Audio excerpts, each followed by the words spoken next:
जय जगन्नाथ सांग माने वेरी गुड आफ्टरनून। तो सांग माने जो माने डाइट करछंती जो माने वेट लूज करबा को चाहछंती बा जो माने गोटे डेली लाइफ रे किछिटा बॉडी रे चेंजेस आनिया को चाहछंती तो सेई मान को पई ही बेसिकली वीडियोटी मु बनैछि। आउ बाकी साधारण लोक भी समस्त या फॉलो कर दिले बहुत भलो देह पई।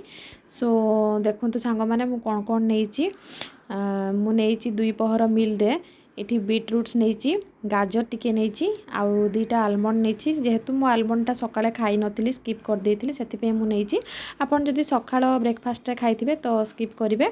आउ एटा मु दलिया नहीं ता सहित आज घरे हेतिला वेज बिरियानी। तो मु वेज बिरियानी रु नहीं पाखा पाखी गोटे छोट डंकी रे गोटे डंकी नहीं। तो खाइबार सबुठु भल प्रणाली होची आपन खाइबार 1 घंटा आगु पानी गोटे ग्लास पीबे।